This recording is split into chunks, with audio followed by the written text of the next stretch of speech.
안녕하세요. 할아버지 천 알리TV를 운영하고 있는 저는 예청군 주민입니다. 오늘은 2022년 4월 8일 금요일 오전 10시 30분을 지나고 있는 시간입니다. 자, 어제였죠. 4월 7일 목요일 현 예천 군수 민선 7기 군수님이시죠. 김학동 군수님께서 이번 다가오는 6일 지자체장 선거, 예천 군수 민선 8기를 뽑는 선거에 이제 어떻게 보면 재선이죠. 재선 도전을 공식화하는 어떤 제스처를 취했습니다. 그것은 바로 무엇이냐? 어제 국민의힘 공천을 이제 받기 위해서 후보 등록을 마치셨습니다.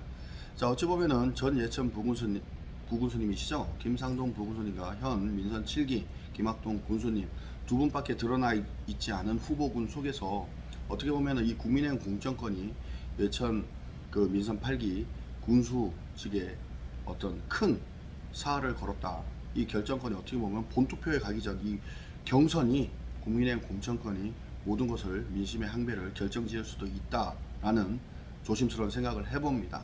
자, 그렇다면 이제 예천군 민선 7기 김학동 군수님 입장에서 보시면은 지난 한 1년간이 굉장히 힘들었는 것 같아요. 뭐 고발건도 공무원 어떤 그런 계약건들 때문에 고발건도 있었고 또 선물 이런 거 돌리는 것 때문에 추석 무렵에 해가지고 또 조사도 받았고 또 공교롭게도 그것 때문이다라고 얘기를 할 수 없지만은 그 건강하셨던 그 안 전 행정실장님께서 주무시다가 이렇게 또 심정지로 인해서 별세를 하셨고 여러 가지 악재가 겹친 가운데 조심스러운 행보를 또 하셨습니다. 하셨는데 이제 전 예천 부군수님이시죠. 예비 후보 등록을 마치셨고 또 선거 사무실 개소도 하셨어요. 지난주에 뭐 이렇게 하셨는데 김상동 후보님 입장에서 보면은 또 행정 전문가다운 행정력에 대한 비판을 또 이어가고 있고 또 하나하나 어떻게 보면 이제 제가 네거티브성이 많다, 짙다라고 말씀을 드렸지만 이 후보군이 두 분밖에 없기 때문에 상당한 전 예천 부군수님 입장에서는 행정력에 관한 어떤 행정 절차에 관한 이런 부분들을 두고 어떻게 보면 본인은 어떤 퀄리티를 내세울 수밖에 없는 거예요. 본인의 목소리를. 그래서 제일 이제 하두가 되는 것은 신도시 중학교. 이게 어찌 보면은 전 예천 부군수님 김상동 후보님께서는 이미 이것을 본인의 어떤 군수직을 걸고 또 만약 민선 8기 군수가 된다면 이 부분을 두고 재선을 이렇게 그 판별하는 기준점으로 삼겠다. 군수직을 걸겠다. 신도시 중학교, 호명초등학교 옆 경북개발공사 부지를 이제 확보를 해서 하겠다. 2년 안에 확정을 짓겠다라고 그렇게 던지셨고 이 부분에 대해서 작년 가을이었죠. 제3회 정책 콘서트 신도시에서 개최된 여성가족 프라자에서 있었죠. 거기서 김학동 군수님께서는 이 1단계, 2단계, 3단계, 4단계 이렇게 개발이 되는 과정에서 도시계획 변경이 10차례 이상 이렇게 진행은 이제 성사는 됐지만은 큰 틀을 바꾸는 행위는 절대로 인정할 수가 없다. 신도시 주민 여러분 불편하겠지만 조금만 참고 인내를 해달라. 그 방편을 만들어 보겠다. 그런데 경북개발공사 호명초등학교 옆에 개발공사 땅 부지는 그것은 불가능하다. 안 된다라는 게 아니라 불가능하다라고 이제 직접적으로 이렇게 표현을 했었습니다. 자, 요것만 봐도 그렇고 또 저 뭐죠? 박소보 하백 군립으로 지어질 미술관 예천 읍내 남산 이 부분을 두고 또 전 예천 부군수님께서는 상당히 부정적인 입장을 이제 그 표현을 했었고 전 부군수님께서는 김상동 후보자님께서는 신도시에 도립으로 이제 박물관을 또 이렇게 해보겠다라고 모든 것이 이제 상반되는 입장이에요. 거기에다가 최근 들어서 이제 한 2, 3주 사이에 굉장히 불거졌죠. 보문산업 폐기물 처리장 이 부분을 놓고 공동 성명을 발표를 하면서 또 군의회에서 그 다음날 바로 이 부분에 대해서 결의안을 뭐 이렇게 또 화두로 꺼내가지고 또 회의가 열리고 뭐 그랬습니다. 그래서 상당히 어떻게 보면은 현 김학동 군수님 쪽에서 이 여론상으로 또 이렇게 또 기사화되는 부분들로 봤을 때는 지금 상당한 어드밴테이지를 김상동 후보자님께서 얻어가고 있다라고 말을 해도 이 가언이 아닐 것 같습니다. 뭔가 이제 있겠죠. 매니페스토 작년에 또 결과 발표가 났었죠. 매니페스토로 하면은 선출직 어떤 의원분들이나 지자체장들이 본인이 공약 사항의 그런 부분들을 정말 그 신념을 가지고 이루어 나가겠다, 지키겠다 그래서 그걸 오픈해 놓고 이렇게 평가를 받는 거예요. 그런데 어떻게 된 건지 작년에 이제 최하위라고 나왔는데 저도 이 부분에 대해서 방송을 했었죠. 방송을 했었는데 알고 보니 예천군에서 이, 이 자료 공개 오픈 이게 이제 크게 신경을 안 썼던 거예요. 그러다 보니까 이거는 뭐 평가 절하를 해가지고 그냥 최하위다 이렇게 됐었는데 어떻게 됐든 이 부분이 이제 또 언론에 났기 때문에 또 상대 캠프에서는 이 부분을 두고 이제 또 이것도 행정력에 관련된 어떤 그런 부분들로 또 얘기를 해서 이렇게 진행이 되고 있어요. 이미 이제 선거가 이번에 또 제20대 대한민국 그 대선도 있었고 그런 상황에서 이제 전 부군수님, 김상동 후보님 입장에서는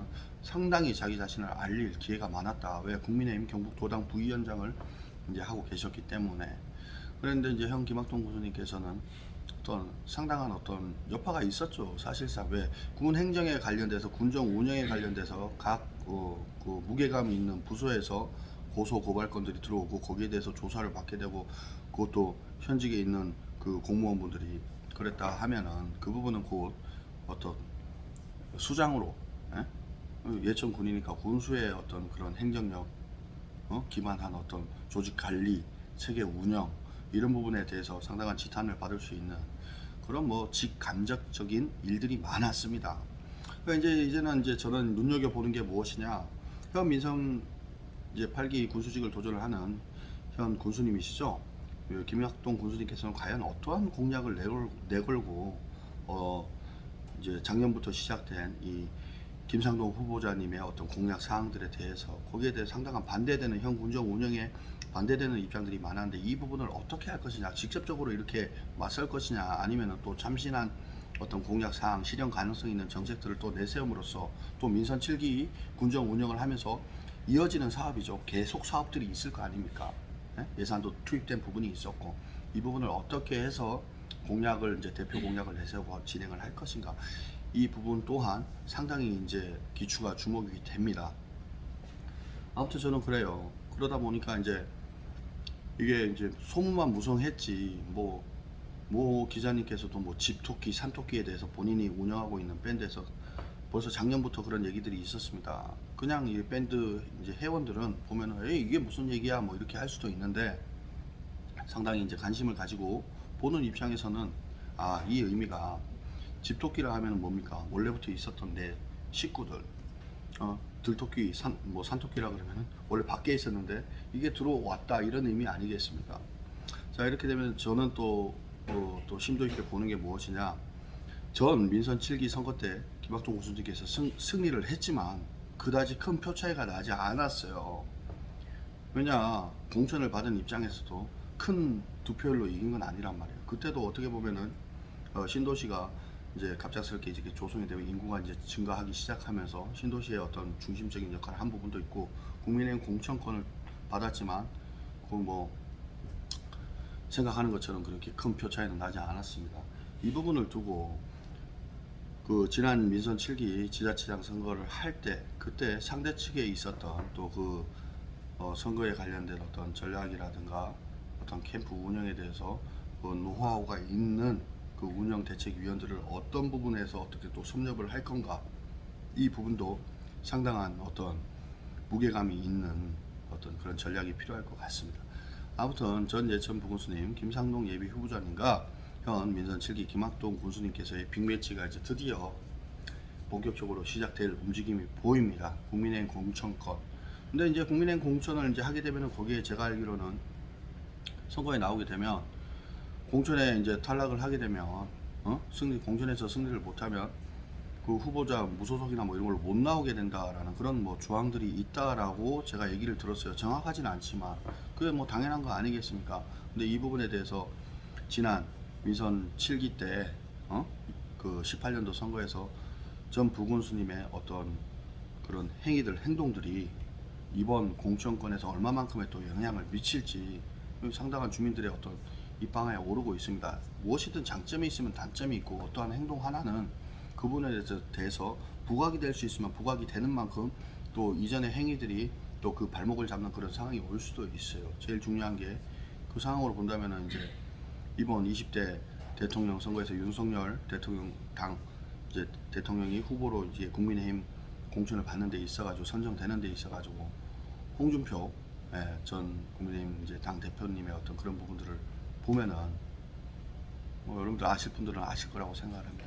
아무튼 제가 이제 저도 이게 이제 선거철이 다가오니까 이제 본격적으로 하는데 제 영상 하나가 심각하게 뭐 그다지 뭐 수만 명 이렇게 보는 건 아니지만 그래도 한쪽으로 너무 기울거나 뭐 한쪽에 어떤 너무 뭐 우호적인 입장을 취한다거나 그러면 안 된다라고 벌써부터 이제 좀 많은 얘기들이 나옵니다. 이미 벌써 전부터 그랬어요. 그랬는데 어떻게 해야 할지 이 알리TV 채널을 운영을 6일 지자체장 선거 기간까지 이거를 스탑을 해야 될지 뭐 어떻게 할지 뭐 보고 싶은 영상의 내용들은 본인들의 입맛에 맞지 않으면 편파라고 얘기를 할 것이고 본인의 입맛에 맞으면 본인의 생각에 맞으면 알리TV 잘한다 뭐 그렇게 할 거 아닙니까? 근데 제 입장에서도 제가 생각하는 부분들이 있어요. 있기 때문에 또 다음 영상으로 또 표현할 부분들이 된다면 제가 여러분들과 함께 공유를 하겠습니다. 자, 오늘 하루 잘 보내시고요. 항상 운전하실 때 차 운전 조심하시고 날씨가 좋습니다. 집 안에 계시는 분들은 또 밖에 나와가지고 한천길이 되었던 여기 신도시 실개천 쪽으로 해가지고 뭐 벚꽃도 많이 폈고 또 굉장히 뭐 좋게 해놨어요. 바람 쐬시고 좋은 공기 들어 마시고 코로나의 위험 속에서 모두들 건강관리 잘 하시길 바라겠습니다. 감사합니다.